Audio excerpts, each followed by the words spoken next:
السلام عليكم ورحمة الله وبركاته. أهلا بكم في الفيديو الجديد الذي تم انتظاره، والذي يتعلق بموضوع يقدره مشجعو كرة القدم المغربية، وخاصة كرة القدم في الدار البيضاء. موضوع اليوم هو التنافس الكبير بين فريقي الوداد الدار البيضاء والرجاء الدار البيضاء، بالإضافة إلى قصصهم. التنافس بين الوداد البيضاوي والرجاء البيضاوي هو واحد من أكثر التنافسات شغفًا وعمقًا في عالم كرة القدم المغربي، وحتى العالمي، فهذين الناديين البارزين في الدار البيضاء لديهما تاريخ غني ومعقد يعود إلى تأسيسهما، وشكلت هذه التاريخ تنافسًا عميقًا بينهما. نادي الوداد الرياضي المغربي تأسس في عام 1937، يأخذ اسمه من اختصار WAC باللغة العربية، مما يعني النادي الأميق لشباب الدار البيضاء. يرتدي الفريق الألوان الحمراء والبيضاء ومقره في ملعب محمد الخامس. على مر السنين، حقق الوداد مجموعة من البطولات المثيرة، بما في ذلك العديد من الألقاب في الدوري والكؤوس الوطنية، بالإضافة إلى النجاحات القارية. فقد فاز النادي ببطولة دوري أبطال إفريقيا عدة مرات، مما منحه شهرة دولية. من ناحية أخرى، تأسس نادي الرجاء البيضاوي في عام 1949، ويستمد اسمه من اللغة العربية حيث يعني الرجاء، الأمل. يرتدي الرجاء الألوان الخضراء والبيضاء، ويشارك أيضا في الملعب نفسه، ملعب محمد الخامس. تماما مثل منافسه، حقق الرجاء أيضا نجاحات كبيرة، بفوزه بعدد كبير من البطولات الوطنية والدولية، بما في ذلك عدة ألقاب في دوري أبطال إفريقيا. بالنسبة للوداد البيضاوي، فقد حقق العديد من البطولات على مر السنوات، بداية من البطولات الوطنية وحتى الإنجازات القارية.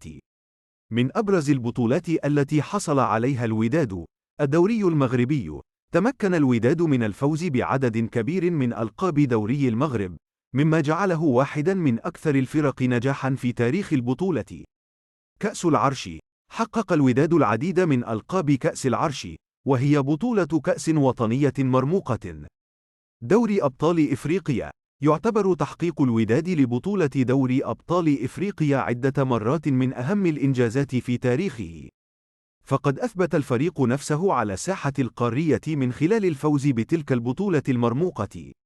بالنسبة للرجاء البيضاوي، فقد حقق هو الآخر سجلاً حافلاً من البطولات والإنجازات.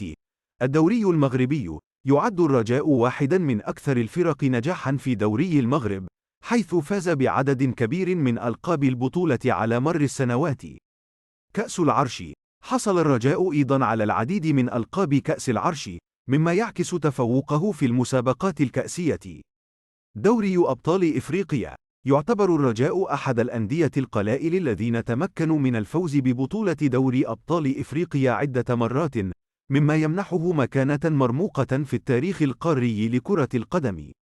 بالنهاية، تتجلى القوة والنجاح في تلك البطولات والألقاب التي حصل عليها الوداد البيضاوي والرجاء البيضاوي، وهذه الإنجازات هي ما تضفي على التنافس بين الفريقين المزيد من الإثارة والتوتر.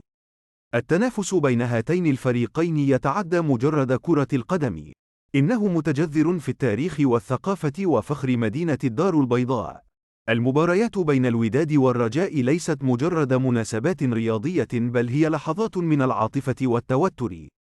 يملأ مشجعو الفريقين، المعروفين باسم الوداديين والرجاويين، الملعب بأغاني مشتعلة وأعلام مرفوعة تحمل ألوان فرقهم.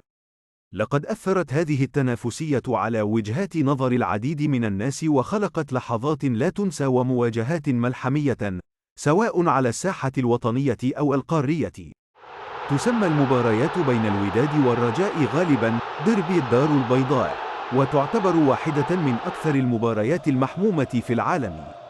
الرهانات دائماً مرتفعة، سواء كان ذلك في إطار الدوري المغربي أو الكؤوس الوطنية أو المسابقات القارية.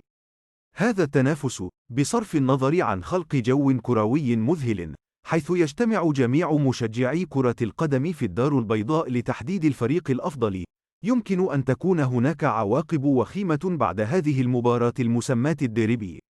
يمكن أن تكون العواقب وخيمة، في بعض الأحيان قاتلة. قد يؤدي فوز فريق على الآخر إلى استياء وغضب جماهير وأنصار فريق آخر. يمكن أن يعبر هذا الغضب عن نفسه شفهيًا، بالشتائم والكلمات غير اللائقة. يمكن للمعجبين أن يصلوا إلى حد العنف الجسدي.